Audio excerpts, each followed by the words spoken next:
जय हिंद दोस्तों, कैसे हैं आप लोग। तो आज हम बात करने वाले हैं साल 2023 में आई एक सर्वाइवल हॉरर फिल्म नोवेयर के बारे में। दोस्तों इस फिल्म की कहानी बहुत ही अच्छी है जो कि आपको बेहद पसंद आएगी, तो आप इस वीडियो को अंत तक जरूर देखिएगा। इस फिल्म में दिखाया गया है कि एक माँ अपने बच्चे को बचाने के लिए कुछ भी कर सकती है, कि जितना प्यार माँ अपनी संतान से करती है उतना प्यार उस संतान से कोई भी नहीं कर सकता। फिल्म की स्टार्टिंग में हमें फ्यूचर का समय दिखाया जाता है जहाँ में पॉपुलेशन बहुत ज्यादा बढ़ गई थी, जिसकी वजह से रिसोर्सेज बहुत ज्यादा कम हो चुके थे और सरकार ने ये रूल लागू किया था कि कोई भी अगर प्रेग्नेंट लेडी है तो उसे मार दिया जाएगा, और छोटे बच्चों को भी वो लोग मार रहे थे ताकि पॉपुलेशन कम हो सके और रिसोर्सेज ज्यादा मिल सके। उसी जगह पे मिया और निको नाम के एक कपल रहते थे और मिया प्रेग्नेंट थी, जिसके बारे में उन्होंने किसी को भी नहीं बता रखा था। मिया ने बहुत ही भारी जैकेट पहना हुआ था ताकि उसका पेट विजिबल ना हो, और निको इनलीगली अपनी बीवी के साथ वहां से भागने की कोशिश कर रहा था। निको एक आदमी को पैसे देता है और वो लोग उन्हें रिसोर्सेज वाले कंटेनर में डाल देते हैं ताकि आर्मी को ये ना पता चल सके कि इसके अंदर इंसान है, क्योंकि अगर वो इंसान को वहां पे देखते तो वो उन्हें जान से मार डालते।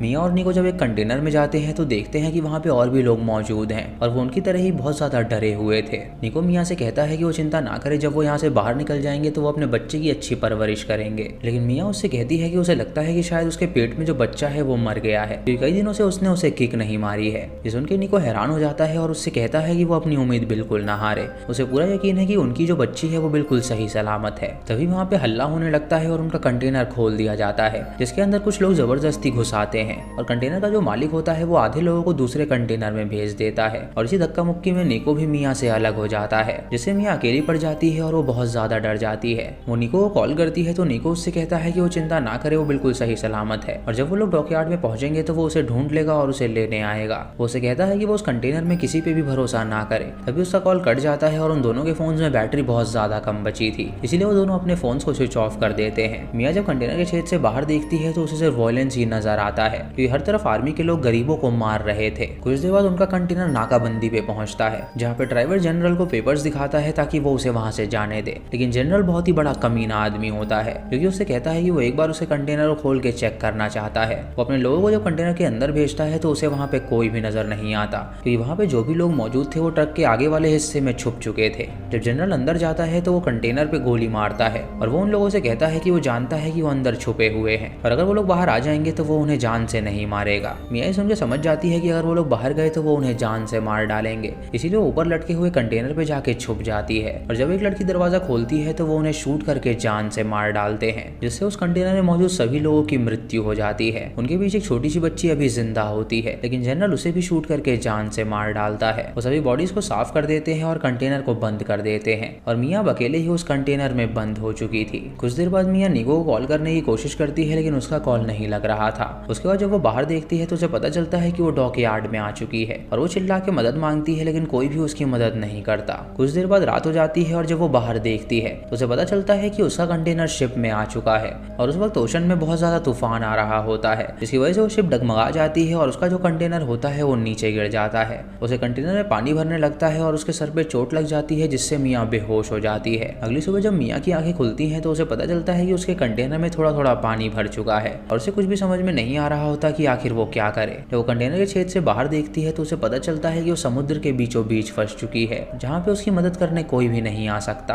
वो अपने फोन से अपने पति को कॉल करने की कोशिश करती है, लेकिन उसकी स्क्रीन ही टूट गई थी, जिसकी वजह से वो फोन को अनलॉक ही नहीं कर पा रही थी। तभी उसे वहाँ पर एक बैग मिलता है जिसके अंदर एक फोन मौजूद था, और वो उसे अनलॉक करने की कोशिश करती है, लेकिन वो फोन भी नहीं खुलता। उसके बाद वो सोचने लगती है कि आखिर वो क्या करेगी, और तभी उसके दिमाग में आइडिया आता है। वो हर एक बॉक्सेस को खोलने लगती है और चेक करने लगती है कि उसके अंदर क्या चीज है, और सारे बॉक्सेस के अंदर टपरवेयर टिफिन मौजूद थे। तभी उसे वो कंटेनर नजर आता है जिसमें उसका पति मौजूद था, और वो कंटेनर उसकी आंखों के सामने डूब जाता है, जिससे उसे लगता है कि शायद निको मारा गया है। वो अपने फोन के सिम को उस छोटे फोन में डालती है और उससे निको को कॉल करने की कोशिश करती है, लेकिन उसका कॉल फिर भी नहीं लग रहा होता। उसे उस बैग में एक चाकू भी मिलता है जिसे वो अपने पास रख लेती है, और उसके बाद वो रोते रोते सो जाती है। तभी उसे एक सपना आता है जिसमें वो देखती है कि कंटेनर के अंदर पानी भर गया है और वो सांस नहीं ले पा रही। ये सपना देखकर उसकी नींद खुल जाती है और वो देखती है कि वो अभी सही सलामत है। उसे कंटेनर में जो भी छेद हुए होते हैं उसे आइडिया आता है उसे बंद करने का। वो टपरवेयर ढक्कन के अंदर से रबर निकालती है और सारे रबर्स को छेद में डाल देती है ताकि समुद्र का पानी अंदर ना आ सके। एक छेद में वो पाइप लगाती है और एक बोतल काट के लगा देती है ताकि अंदर से पानी वो बार बार बाहर फेंक सके। अब वो ये बात जान गई थी कि उसे अकेले ही यहाँ पे लड़ना होगा, क्योंकि यहाँ पे उसकी मदद करने कोई नहीं आने वाला। वो देखती है कि उसके पास बहुत ही कम खाना और पानी भी बचा हुआ है, जिसे वो थोड़ा थोड़ा करके हर दिन खाने वाली थी। वो अपने पति की फोटो और अपनी पहली बेटी की फोटो लटका देती है ताकि उसे हिम्मत मिल सके इस सिचुएशन से लड़ने के लिए। तभी उसे निको का कॉल आता है जो कि उससे पूछता है कि क्या वो ठीक है। तो वो उसे बताती है कि वो समुद्र के बीचों बीच उस कंटेनर में फंस चुकी है और उन लोगों ने सभी लोगों को मार डाला था और वो जिंदा बच गई थी। निको सुन के बहुत ज्यादा डर जाता है और उससे कहता है कि वो चिंता ना करे, वो उसे ढूंढ ही लेगा।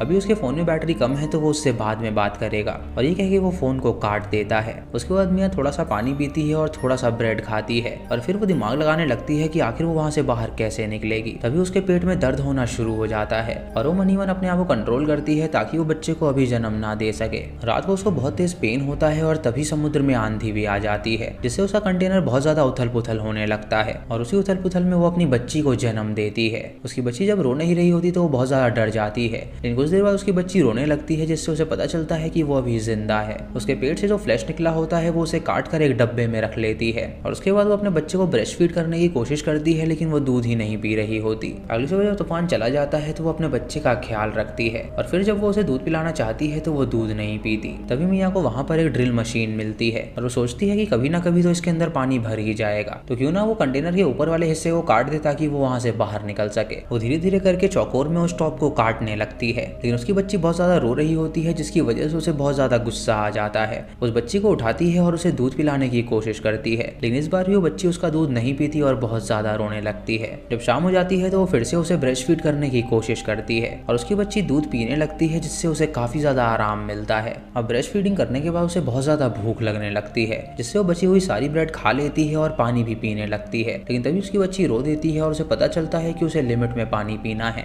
इसीलिए वो आधा पानी बचा देती है ताकि वो प्यासी ना मर सके। अगले दिन फिर से वो ड्रिल करने लगती है ताकि वो उस कंटेनर की सीलिंग को फाड़ सके, लेकिन तभी ड्रिल मशीन काम करना बंद कर देती है, लेकिन उसने 3 टुकड़ों में वो छेद कर दिए थे। उसके बाद वो अपना फोन स्टार्ट करने की कोशिश करती है और उसका फोन स्टार्ट हो जाता है, लेकिन उसकी स्क्रीन टूटे होने के कारण उसकी लॉक स्क्रीन नहीं खुल पाती, जिससे उसे बहुत ज्यादा गुस्सा आता है और वो एक टिफिन को पटक देती है। तभी उसे वो चाकू नजर आता है जिसे वो भूल गई थी और वो उसे उठा के उस कंटेनर को धीरे धीरे काटने लगती है। रात को जब वो सो रही होती है तो उसे बहुत तेज भूख लगती है क्योंकि अपनी बच्ची को दूध पिलाने के लिए उसे कुछ ना कुछ खाना जरूरी था। तभी उसे याद आता है कि उसने एक टपरवेयर में अपना ही फ्लैश रखा हुआ था और वो उस फ्लैश को उठाती है और उसे खाना शुरू कर देती है। कंटेनर में पानी भरने लगता है और वो धीरे धीरे पानी को बाहर फेंकने लगती है। तभी वहाँ पे एक वेल आती है जो एक कंटेनर को धक्का देना शुरू कर देती है, जिससे वो बहुत ज्यादा डर जाती है और उसकी बच्ची रोने लगती है, लेकिन वेल जब उस बच्ची की आवाज सुनती है तो वो वहाँ से चली जाती है। अगले दिन उसके पास जो मौजूद पानी था वो पूरी तरह खत्म हो चुका था और वो भी अपने बचने की उम्मीद हार चुकी थी।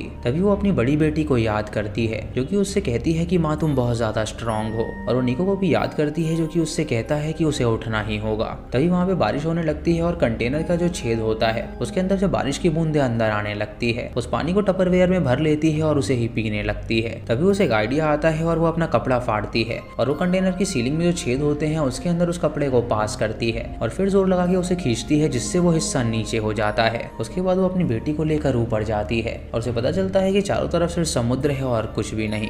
तभी उसे वहाँ पे ढेर सारी मछलियां नजर आती हैं तो वो मछलियों को पकड़ने का प्लान बनाती है। वो एक औजार बनाती है जिससे वो मछलियों को पकड़ सके, लेकिन वो औजार उसका फेल होता है क्योंकि वो एक भी मछली नहीं पकड़ पाती। तभी उसे वहाँ से एक प्लेन गुजरता हुआ नजर आता है और वो नीचे जाकर टीवी का कांच तोड़ती है और उसे लेकर ऊपर आने की कोशिश करती है, लेकिन उसी दौरान उसके पैर में खरोच लग जाती है जिससे उसके खून निकलने लगता है। वो फिर भी नहीं रुकती और उसकी मदद से वो रिफ्लेक्शन वहाँ पे पहुँचाने की कोशिश करती है, लेकिन वो प्लेन वहाँ से चला जाता है और उसे कोई भी मदद नहीं मिल पाती। उसके बाद वो अपने घाव में टाके लगाती है जिससे उसे बहुत ज्यादा दर्द होता है। तभी मियाँ वहाँ पे ढेर सारे लीड्स को देखती है और वो उसे जोड़कर एक नेट बनाती है जिससे वो मछलियों को पकड़ सके। अगले दिन वो अपनी बेटी की वेस्ट को पानी में डालती है और जब मछलियाँ उसके वेस्ट को खाने आ रही होती हैं तो वो उस लीड की मदद से उसे पकड़ लेती है, जिससे उसे मछलियाँ खाने के लिए मिल जाती हैं और वो सर्वाइव कर पाती है। वो ढेर सारी मछलियाँ पकड़ लेती है फ्यूचर के लिए और उन डब्बों में बंद करके रखती है ताकि एक एक दिन में वो एक मछली खा सके। अब धीरे धीरे उसे कई दिन हो जाते हैं वहाँ पे सर्वाइव करते हुए और उसे समझ में नहीं आ रहा था कि आखिर उसे आगे क्या करना चाहिए। एक रात को वो अपनी बेटी को उसकी बड़ी बहन की कहानी सुनाती है और उसे कहती है कि वो सेम अपनी बड़ी बहन की तरह ही दिखती है। जब सरकार ने ये रूल लागू किया था